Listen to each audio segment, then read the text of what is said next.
Albuquerque can be summed up by the great Homer Simpson. You know me. Occasionally, I'll be quirky. I'll be quirky. Albuquerque! I mean, seriously, what other city is brave enough to name its baseball team after a Simpsons episode? Go! From a Chevy on a stick to a snowman made of sticks, Albuquerque's unique take on art, culture, commerce, and hospitality have helped to coin a new nickname for the state's largest city, Albu-QUIRKY. On this episode of Legendary New Mexico, we take a tour through some of the unique attractions, dining spots, shopping destinations, and overnight stays in a celebration of the greater metro's eccentricities. Located in southeastern Albuquerque, the National Museum of Nuclear Science and History hosts a literal arsenal of relics from the Cold War and beyond. Among them, a pair of broken arrows, or nuclear devices that have been lost or have been involved in accidents without nuclear detonation. And there have been 32 nuclear weapon accidents over the many years since World War II and through the Cold War. Jim Walther, executive director of the museum, says that during the height of the Cold War, nuclear devices were flown overhead all the time, like these two missiles recovered off the coast of Spain in 1966 after what's become known as the Palomares incident. And while we're on the subject of bombs, the museum's gadget housed in their Trinity Tower is actually a TV star. So the weapon that we have hanging under that replica of a full-scale tower came to us from the television show Manhattan. Producers for the WGN America series modeled their Trinity bomb after the museum's device, and after the show wrapped, they donated it, where it now hangs suspended under the only full-scale replica of the Trinity Tower in the world. On the other side of the city, burrowed away in Old Town, lies a museum devoted to the Southwest's most slithery of inhabitants. I always tell people that my dad said I had the reptile gene in the family because nobody else had that interest. Bob Myers is the director of the American International Rattlesnake Museum, Rattlesnake Museum to our friends. which provides an up-close opportunity for guests to safely observe desert dwellers like the eponymous reptile and his various regional cousins. Right now we're housing 34 different species of rattlesnakes and a lot of other reptiles and amphibians. Not to mention other creepy crawlies that tantalize some and terrify others.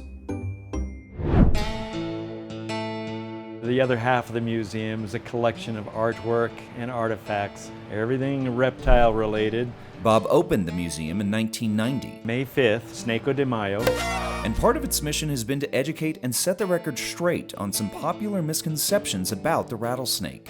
For starters, Bob says that rattlesnakes aren't aggressive. We don't allow that word in this building. Instead, rattlesnakes are defensive, often reacting to human encroachment on their habitat. Sorry, I'll be out of here in a second. As a former high school biology teacher, Myers says one of his greatest thrills in running the museum comes from teaching his patrons, both young and old. We have people that come out and they'll state it, I had no idea that, this or that about snakes, and I'm glad I came in, and that makes me happy. East of the city, nestled amongst the ponderosa pines of the Sandias, sits a unique roadside attraction decades in the making, thanks to artist and tinkerer Ross Ward. He was like 20 years old. He was in the Army. He was drafted into the Army, and he was in Fort Carson, Colorado. So he started making the Western town just while he was in the Army, making these little dioramas of, the general store and the hotel and the blacksmith shop. Working as a carnival ride painter after his service in the military, Ward had a unique vision for mid-century folk art and aesthetics. He cultivated that vision into the vast campus of what is now known as the Tinkertown Museum. We started collecting bottles from the sides of the roads in the early 80s and became a neighborhood recycling center for like 20 years. And so we have 55,000 bottles all cemented in walls and buildings around the place. The museum takes up approximately half an acre of the Ward's 4-acre property, and within it, you'll find the fanciful, the festive, and the fascinating. I really love the Western town. That was the kernel of it, the beginning of it, and it's just so special and so unique and so authentically Western.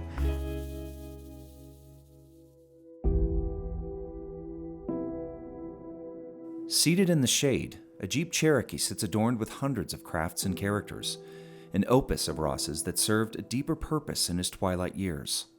at just 57, he was diagnosed with Alzheimer's disease. And it was a very difficult time because Alzheimer's disease takes a lot of your thinking process away from you. And it was very difficult to keep him from driving because he loved to drive this car. To keep his focus off driving the vehicle, Carla set Ross on the task of decorating it with hundreds of toys, figurines, and pennies. He glued Lincoln penny heads onto the top of the car, trying to turn this Jeep into a Lincoln.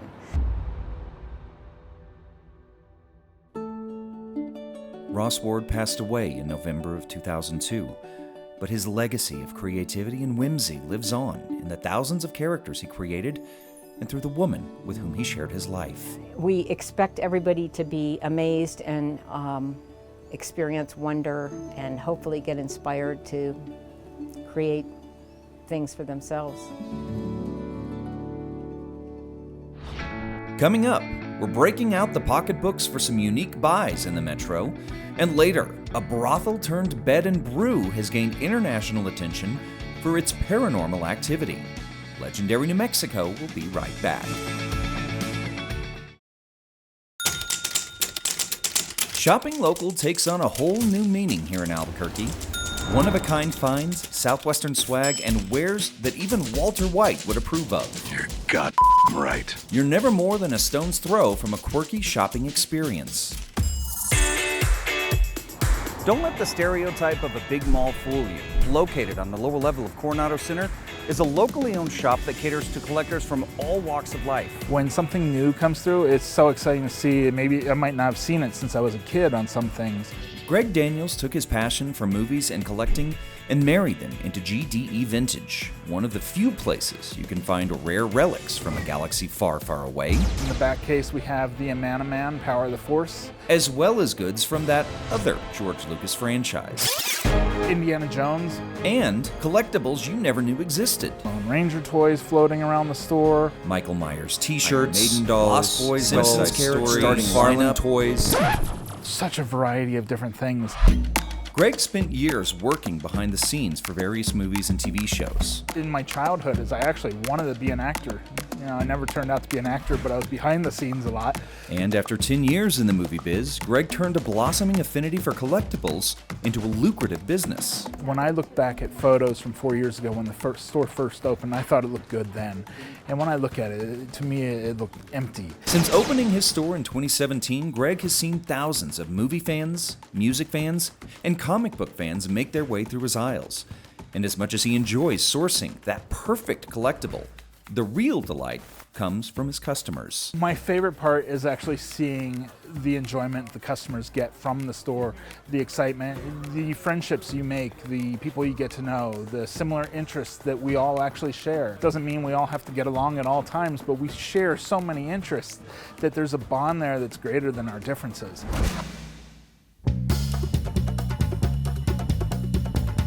Now, while the mecca for the authentic Albuquerque shopping experience might be Old Town Plaza, just off the square, you'll find the perfect gift shop.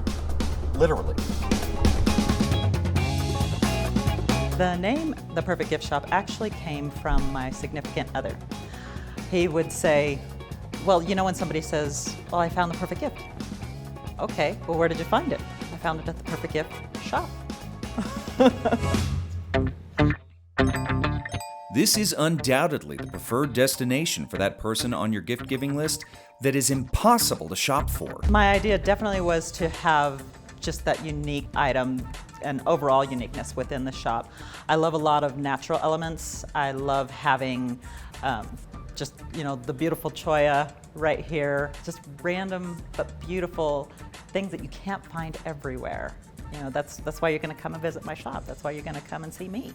With an aesthetic that would make Tim Burton take note, Kimberly's clients have sought out her expertise for more than just shopping. People coming into my shop and they would ask me, are you an interior designer? And I'm not, but the reply would usually be, well, you should be. So Kimberly will not only find the perfect gift, the perfect accent piece, or the perfect centerpiece for your home, she'll help you build out a design that highlights your personal tastes with her sense of whimsy and charm. And speaking of centerpieces, can we just take a minute to talk about this chair? I saw that chair about 4 or 5 years ago at a buyer's show, and I said, I don't know how, I don't know when, but some way I will possess you. And it's such a showstopper. People comment about it all the time. And then their second question is, well, can I sit in it? I say, absolutely. It's probably my absolute favorite thing in the shop.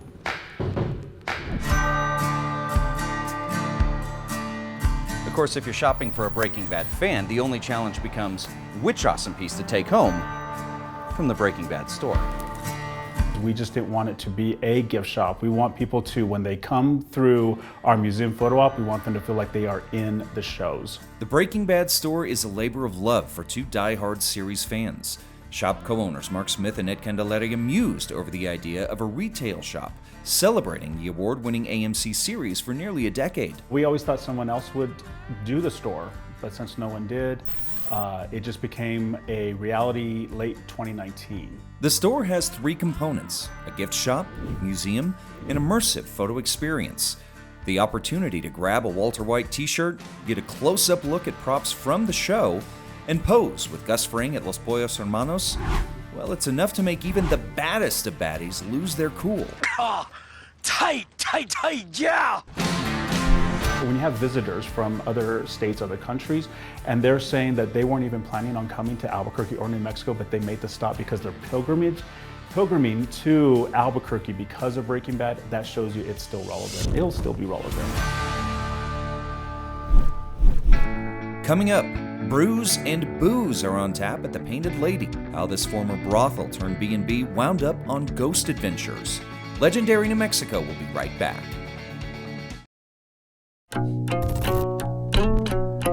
Growing up, I always wanted to live in a haunted house. Humbly situated on a quiet stretch of Bellama Street in Wells Park sits the Painted Lady Bed and Brew, a rare B&B concept with quite a history. If you're a beer enthusiast, this becomes a beer destination for you in the Southwest, because we're the only one of its kind in New Mexico. Originally known as the Swastika Saloon in the late 19th century, the property was as wild as the West would allow. Bar fights, prostitution, and, yes, murder are all part of the Painted Lady's sordid history. Legends of Billy the Kid staying here and Pat Garrett. And if you grew up in New Mexico, those two names, across the world basically makes you, gives you pause like, oh, this is something worth checking out. Jesse Heron purchased the property 7 years ago with a dream to bring new life to the old building. I was out front looking at it before I, had the keys, and a guy walked up to me on the sidewalk and he said, are you thinking about buying the property? And I was like, yeah. And he said, do you know the history? And I said, I know a little bit. And he looked at me and he said, you don't know, And I was like, okay. From day one, Jesse experienced paranormal phenomenon, as did many of the B&B's guests. The building's reputation eventually garnered the attention of several TV shows, including Hotel Paranormal, A&E's Psychic Kids, and the Travel Channel's Ghost Adventures. And then I was the guy on the show, and so they're like, oh, and everyone's like, what's Zach Bagans really like? That's the number one question. While many guests come for the ghosts, they stay for the craft brews, a driving force for the destination's motif. We do a local 5:05 p.m. hoppy hour is what we call it, till 6. And it's during this time that guests and caretaker alike share in the unifying tradition of good stories and great beer. Just chatting with people from all across the country and the world and telling them about Albuquerque, and they're excited to be here. Talking to people and, seeing where they're from and giving them ideas of things to do and just kind of being an ambassador for Albuquerque, which we need more of.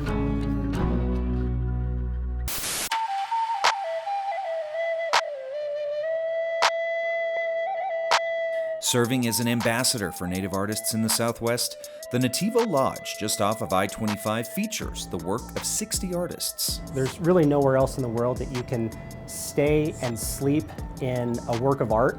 As part of the Heritage Hotels and Resorts, Nativo was inspired by Native culture in the architecture and ambiance of the lodge. The company took this inspiration one step further by inviting Native artists to create murals in a number of their rooms. The majority of them being contemporary Native American designed and decorated. Selected artists are given a couple of weeks to create their works, staying on site in an adjoining room, allowing them to fully immerse themselves in the commission. Some of the artists that have contributed to this are Michael Toya, whose room we're in currently, Lynette Hazaus, Rhett Lynch, Douglas Miles, to name a few. We've even had a couple middle school and high school programs that have collaborated together, also with partnership with SWAIA. Guests can peruse the various rooms on the lodge's website, and some have made it their mission to stay in as many different rooms as possible. One of the most popular artist rooms we have is called an Artist Family Suite, and it's actually 2 rooms. The kids get to sleep in teepees, and the large room is really set in Taos Pueblo, done by Geraldine So. Eventually, all 145 rooms will feature a custom mural by Native artists, something that Nativo Lodge President Nate Wells says can be a life-changing experience for the guests. And sometimes it's opening their eyes to a different culture and a different piece of our New Mexican history that otherwise they didn't know. After the break, we're getting comfort food with ingredients that won't leave you feeling guilty. And we're headed to the highest point for fine dining in the state. Legendary New Mexico will be right back. Typically, every conversation about food in New Mexico involves chili. But beyond our famous staple lies a wide variety of edible experiences off the beaten path. Diners at the Acre can take comfort in the ingredients used to create this comfort food. You can really have a really great meal and be full without having a bunch of meat. Executive Chef Sean Weed takes his inspiration for the menu from growing up on his grandparents' farm in Indiana. A lot of the times the meals we would have didn't have any meat involved. And when your produce is local and fresh and seasonal, when you eat a tomato, you don't really need a whole lot to complement it. Chef Sean recognizes there may be some misconceptions about the vegetarian dining experience. I think people think when they walk into a vegetarian restaurant, there's going to be gongs playing and some spa music, and a lovely hippie girl with wooden beads is going to saunter up to the table. Most people are also thinking vegetarian food. They're thinking a kale salad with some nuts thrown on top and lemon and olive oil sprinkled over the top. It's like, well, we can do better than that. Try their fried chicken and mash, all vegetarian, and adobada burrito, also all vegetarian. Or try their New Mexico True Burger, also, well, you get the idea. We pride ourselves on being really inclusive and making it known that whether you're a carnivore, a strict vegan, or anything in between, or you just want to experience something new, we kind of highlight fun things that everybody can access and enjoy, and then we stretch that a little further. Fun is certainly on the menu just south of I-40 at Ice Cream. And judging by its ambiance, it's not over the top, is it? The fun starts well before you get one of their 35 flavors. We're more than those other guys. Owner and resident comedian Bill Warren opened the shop 29 years ago after relocating his family from Chicago. It's frozen, I figured I couldn't screw it up. No, a bunch of Baskin-Robbins folded at the same time, and I saw a niche and I thought it would be a fun thing to do, but I didn't want to do a franchise. I wanted to be under corporate thumb, so how hard could it be? We just started our own, and we found it was really hard. Over the years, Bill has amassed a collection of toys, trinkets, memorabilia, and more, many of them donated by customers. A lot of things, people brought things in, we put them up on the wall. There's stories behind most everything here. Including a program from the Winter Dance Party, Buddy Holly's last performance before his untimely death, and the cowboy hat worn by Robert Duvall in the Academy Award-winning picture, Crazy Heart. You know, you go to another ice cream show, you get your ice cream, you take off. Here you end up sitting and lingering. You might play a board game, you sit in kibitz with your family, put your phone down, and enjoy the people you're with. Our last stop on the trip through Albuquerque takes us to the top of the Sandias for a dining experience above all others. It is a truly magical place. Sitting at just over 10,300 feet above sea level, the aptly named 10-3 offers a unique dining experience for more than just one reason. Our cuisine at 10-3 is very international. We do have some New Mexico flair, but what we want to do at 10-3 is have an experience where you could be sitting in Greece and have a beautiful lamb dish. And you would never know that you're sitting on top of a mountain in Albuquerque. The restaurant features a casual dining experience for hikers looking to catch a burger or salad, as well as the fine dining experience with a menu carefully curated by executive chef J. Martin Torres. We get the tram every day. You have the beauty of the Sandia Mountains. We get a different sunset every single day. And then you get into this setting overlooking the city. It is absolutely an incredible environment, not only for our guests to experience this magical building, but for our staff to experience this also. So no matter what your day's adventure may hold in the Duke City, it is clear to see by just scratching the surface, the idiosyncratic identity of Albuquerque will continue to inspire, intrigue, and invite creativity for both visitors and residents alike. I'm Chad Brummett, and thank you for taking this journey with me here on legendary New Mexico.